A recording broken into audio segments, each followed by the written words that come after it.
Hello नमस्ते सलाम श्री है मेरा नाम और आप सभी का स्वागत है सिनेमा विश्री में। दोस्तों आज मैं आपको एक कहानी सुनाने वाला हूं। कहानी एक समुद्री डाकू के बारे में, जो कि इंग्लिश लैंग्वेज में देखा जाए तो उसे कहते हैं पायरेट। 2003 में एक मूवी आई थी जो कि मैंने अभी देखी है और सोच रहा हूं कि क्यों ना आपको इसकी कहानी के बारे में आपको बताया जाए धीरे धीरे स्लो स्लो। तो चलिए वीडियो की शुरुआत करते हैं और pirates of Caribbean the curse of black pearl इस मूवी की कहानी के बारे में बात करते हैं।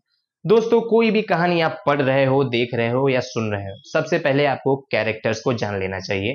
तो चलिए मैं भी आपको इंट्रोड्यूस कराता हूँ 3 मेन कैरेक्टर्स के बारे में। जब ये आप मूवी देख रहे होंगे तो आपको ध्यान रखना है कि ये 3 कैरेक्टर्स से आपकी नजर नहीं हटनी चाहिए। सबसे पहले जो है वो है एलिजाबेथ स्वेन, दूसरी जो है वो है विल स्मिथ, और तीसरा और सबसे मेन और इम्पॉर्टेंट कैरेक्टर जो है हमारा सबका फेवरेट, इरिटेटिंग, एनोइंग, मस्ती वाला, दिमाग वाला, फुर्तीला, जो चाहे वो कह लो, हमारे सबके फेवरेट जैक स्पैरो। कप्तान जैक स्पैरो ज्यादा बेहतर है। कप्तान जैक स्पैरो ये आपको बहुत ज्यादा एंटरटेन करने वाले हैं। एलिजाबेथ स्वेन जो है वो है एक गवर्नर की बिटिया, यानी उनके पास सब कुछ है, अच्छा खाना पीना कपड़ा लत्ता सब कुछ है। उसके बावजूद वो कहीं ना कहीं उनको वो संतुष्टि नहीं मिलती है उस बड़े बंगलों में रह के। उनको चाहिए आजादी, उनको घूमना होता है, मौज मस्ती करनी होती है समुद्र में, जो कि उसका बापा गवर्नर नहीं दे पाता। दूसरे जो है बंदा वो है विल टर्नर। भैया एक लोहार है और वो तलवार बनाता है और उसका पास्ट बहुत डीप है, बहुत सारी ऐसी सच्चाइयां हैं जो कि उसे नहीं पता है, उससे वो रूबरू नहीं है।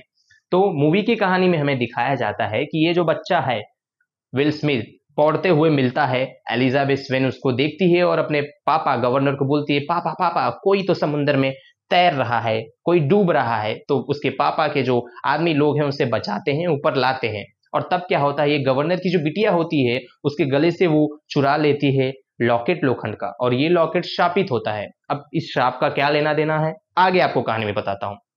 उसके बाद कहानी चली जाती है 10 से 15 साल आगे, जहां अब ये गवर्नर की बिटिया बड़ी हो चुकी है 20-22 साल की।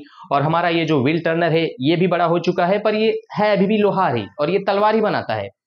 समहाउ ये विल टर्नर जो है कहीं ना कहीं पूरी तरह से एलिजाबेथ स्वेन को लाइक करता है, लेकिन अपना स्टेटस देखते हुए कभी इसकी हिम्मत नहीं हुई कि बोल सके। लेकिन फिर एक ऐसा दिन आता है जब एंट्री होती है जैक स्पैरो की। जैक स्पैरो पहुंच जाता है इनके पोर्ट पे। पोर्ट यानी कि इसके जो पप्पा गवर्नर है उनका एक शहर है, उस शहर पे पहुंचता है और सोचता है कि एक जहाज चुरा के लेके चल दूंगा, क्योंकि उसकी पुरानी जहाज जो है वो डैमेज हो चुकी है। तो वो इस इरादे से आता है कि मैं आऊंगा और उसके बाद एक जहाज चुरा के यहाँ पर मस्ती में लेके चल दूंगा। लेकिन प्रॉब्लम क्या होती है कि एलिजाबेथ स्वेन उसी दौरान कुछ रीजंस की वजह से समुद्र में गिर जाती है। और अपना ये जैक स्पैरो जो है वो कैसा भी हो, कितना भी बड़ा कमीना हो, कितना भी एनोइंग हो, कितना भी इरिटेटिंग हो, लेकिन ये दिल का बहुत सच्चा है। तो ये चला जाता है उसे बचाने के चक्कर में ये नजर में आ जाता है गवर्नर के सिपाहियों के, और फिर उसको पकड़ा जाता है और पता चल जाता है कि ये एक पायलट है तो इसे पकड़ो। हालांकि जैक स्पैरो ने कोशिश की थी कि वो बच के निकल जाए, लेकिन कुछ रीजंस की वजह से, जो कि आप मूवी देखोगे तो ज्यादा अच्छा समझ में आएगा। मैं बस आपको एक स्टोरी का ओवरव्यू दे रहा हूँ, पूरी मूवी स्पॉइल नहीं करना चाहता। फिर पायरेट जो यानी कि कैप्टन जैक स्पैरो जो है वो पकड़ा जाता है और उसे जेल में डाल दिया जाता है। और फिर आता है सबसे इंपॉर्टेंट पार्ट इस मूवी में, आता है ब्लैक पर्ल। अब ये ब्लैक पर्ल क्या है वो जान लो पहले। ब्लैक पर्ल एक जहाज है जो कि हवा से भी तेज चलता है रात में, बहुत डरावना है, और जिसके ऊपर जितने भी मेंबर्स या फिर क्रू जो भी रहते हैं वो सब के सब शापित है। मैंने आपको स्टार्टिंग में ही बताया था कि एक गोल्ड कॉइन है जो कि शापित है। उसका कनेक्शन है इस शिप से। इस शिप पे एक श्राप है, इस शिप पे रहने वाले लोगों पे एक श्राप है।